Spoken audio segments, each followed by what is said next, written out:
Hey, what's going on, guys? Welcome to a different type of video. I'm going to be reviewing my setup. So I've owned this setup for roughly around 6 months now. I've owned the PC down there for about 5. So I think I'm sort of entitled to give a review on everything here, really. So cutting straight to the chase. This whole setup here, so including the PC, the keyboard, the monitor, the chair, the desk, everything you see here, and the racing rig over there, cost me roughly around 7,000 Aussie dollars. The reason because it costs that much is that when you're going for content creating, you still want to go that extra mile. Like you have to get like a little bit better quality. So what I mean by that is one of the things you have to sort of buy is, you know, a mic, a really good Astro headset, capture card. You also have to get a lot of more high quality specs with the PC. So usually I wouldn't go for like a really expensive graphics card, but because I'm going for recorded content, I have to make my videos look really nice and crisp with the quality of the video. So I do have to get a really expensive GPU. This one being the 2080 RTX. That graphics card alone cost me $1,400. Starting with the monitor. So this is an Asus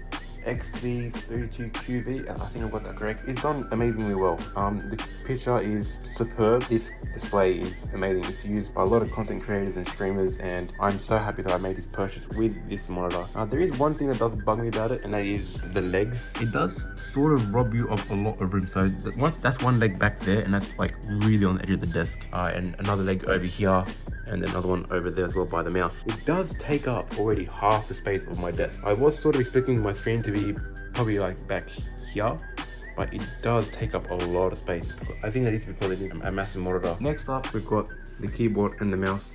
Both are HP Omen keyboard and mouse equipment. The mouse itself has been amazing. It does have functions like you can change, you know, the DPI, or the DPS, I think is what it's called. So, you know, each color setting has each color has a different setting. So I usually leave it on the default one, which is red, because I never really notice the difference, and because it just matches the rest of my setup. The keyboard, also an Omen HP keyboard. There are two little problems with it, and I think one of them I can probably blame on myself because I made the choice to go for this type of keyboard. One of them is being how loud this keyboard is. Now you would notice in some of my PC gaming videos that my mic over there does pick this up rather well, and it does sort of annoy me, but that's a choice I did make picking this keyboard. I do want to edge towards a more of a gaming experience rather than it being just a normal keyboard. The other problem is the three lights up here. So you see, you got the num lock, you got the caps lock, and I don't know what that third one is over there. You'll see that when they light up, they light up like that. The problem is that I found that when I usually have the caps lock light on, because I usually sit like this vision, I can't see that the caps lock light is on. Apart from that, the keyboard and the mouse are great. I haven't had a problem with it. I haven't had like any keys go dead or any mouse problems. But yeah, apart from that, it's an amazing keyboard and mouse. And again, like the monitor, really happy with my purchase for those two. Next is the Astro A40. Now this is one of the reasons why you sort of have to spend a little bit extra when it comes to being a content creator. You don't have to spend $400 or $500 on a headset like this. You can sort of just go for a really basic $150, $200 headset and still get the same amount of sound quality, if not near it. But you sort of have to spend that extra couple hundred because of the Mixamp here. And what that does is that you can control your game volume, your chat volume, a couple of other sound settings with the PC and the PS4. This one here is the Astro A40 with the Mixamp. So you can see here, you can, you know, change the volume of the game, and you can adjust the mix of the chat and the game, and how much you want your voice to be leaning towards the voice chat, or you can lean it towards the game chat and all stuff like that. You've got a couple buttons here. These are like all like settings. So you can see that when I'm clicking the button, the lights are changing. Each one of those lights is a different type of setting. And you've got like a one up here. I don't know what that one is. I haven't really touched it. So you can see right now it's on a PC setup. If I change it over, just to a PS4 setup. So this is one of the reasons why you have to spend that extra couple hundred on a really nice setup, just because it's like it's more for quality content. I've had Astros pretty much my whole life. I've had an A10 and I upgraded to an A40, and yeah, it's amazing. The sound is awesome. The mic quality is amazing. If I were to complain about anything, it'd probably be the build quality. So you can see there, it's already starting to edge the paint off on the edges there. It does have a thing of collecting a lot of like dandruff or like dead skin in like the earmuffs. I haven't done it yet, but I feel like I'm gonna have to chuck these in the washing one day. Not the actual headset itself, the ear cups, like you can take these off, you know, chuck them in the washing. Another thing as well I like about this headset is that it is really customizable. So you can take off these plates here. If I can do that, here you go. So you can take off these plates, another one on the outside as well over there. So you can take off that, and there's one up here as well.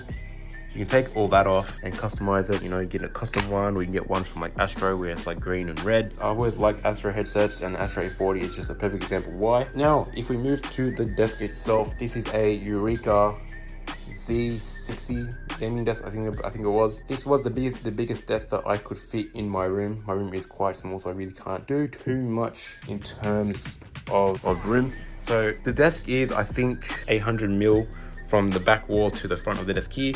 And I think about 160 from edge to edge. It's amazing. It's giving me a lot of room. I still have a lot of room to play with. I usually have my laptop sitting here when I'm doing my stream, so I can look at the chat. And then I'll have my monitor, my keyboard, my mouse, and my mic will usually be sitting right in front of here, my keyboard. And my PlayStation. Still got a lot of room for like other stuff like my drinks and my games and other stuff I want to leave on my desk. If there was one thing I don't like about it, it is this mat. It does really collect a lot, like the Astro, a lot of dead skin and dandruff. So there are times where almost every 2-3 days, just quickly hit it with like a cloth and clean all of it up. The same with the desk itself. It does collect a lot of dust, but I think that's just to blame on the fact that, you know, my room's gonna be like creating a lot of dust because of all the static in my room. It's been an awesome desk. It does have RGB as well, but I don't have it plugged in because I've just never seen the point in using it. Next up is the Blue Yeti. Now this is the Blue Yeti Nano, not the high-end version, and that's sort of caused a couple of problems for me. One of them being is it doesn't really have a lot of supporting mods. Now you got like the thing underneath there with that hole there. You can like add an attachment where you can have a arm that comes from the comes from the table, comes up and then hooks in, and you have the mic sitting up like here instead of sitting down there. I also haven't been able to find something that covers like the mic itself to like sort of get rid of some of the echoing. It is an awesome microphone. The audio is like super clear. It is, if you think the mic on my Astros are good, this is amazing. If you're looking for just a really good entry level commentary mic, this is a really good one. I might have to see myself upgrade to the high-end versions where you have to spend a couple extra hundred or so, but this has done me a great job thus so far. On to the big boy.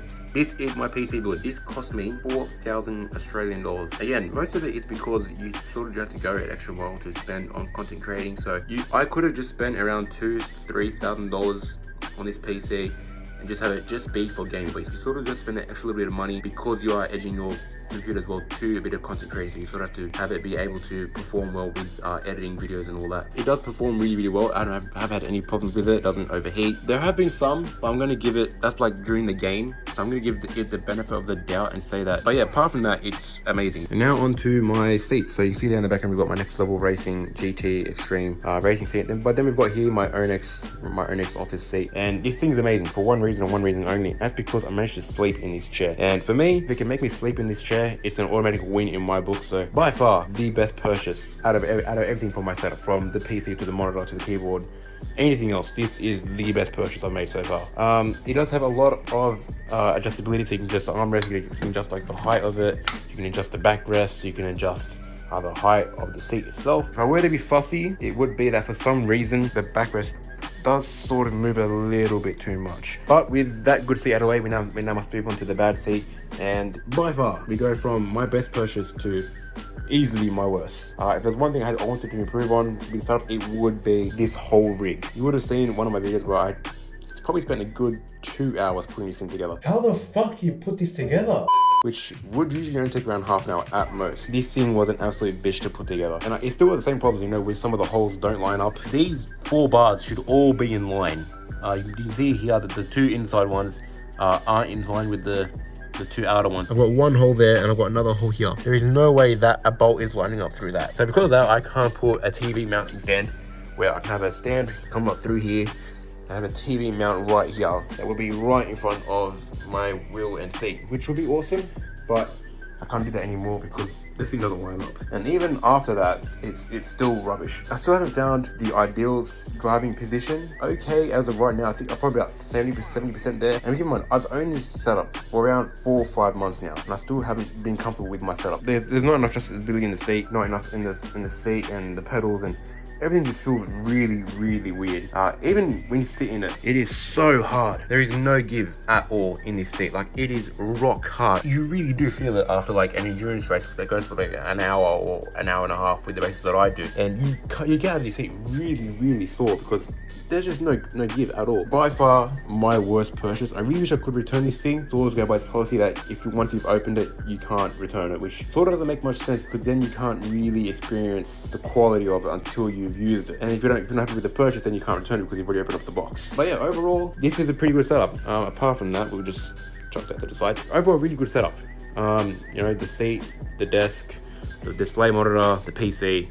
Everything about this is just a really good setup. Again, I would probably say really worth the amount of money I spent on this setup. Alright, but now that we're done with the review, I want to bring attention to something over here. This is a Lego set, I think it's called a Lego Technic. Lamborghini Cyan set I built over the lockdown period. And whilst I was building this, it sort of gave me the idea of what if I buy another build. I'll probably buy the Bugatti Chiron one and maybe do like a little build series on the channel. This one here, you got functioning Lamborghini doors. You can take the engine cover off. You can raise and lower the spoiler. You can open up the boot. There's a little cute little bag there. You can also have the steering that's completely functional. There's that as well. And you know, there's a gear selector up in there. You got neutral, reverse, and drive. So what I was thinking of doing is that with my next Technic set, which would most likely be the Bugatti Chiron one, I was thinking of doing a little build series where like with every bag, like every like set of instructions, because like with this one there was 6 like main steps with this build. So maybe doing like, for example, this one, it would have been like 6 episodes of like putting this thing together. But yeah, that's what I'm thinking of doing for the next Lego set I buy. If you guys did enjoy the setup review and new possible idea I'm bringing to the channel, be sure to leave a like, comment down below, subscribe to the channel if you are new. And with that being said, guys, I shall catch you in the next one.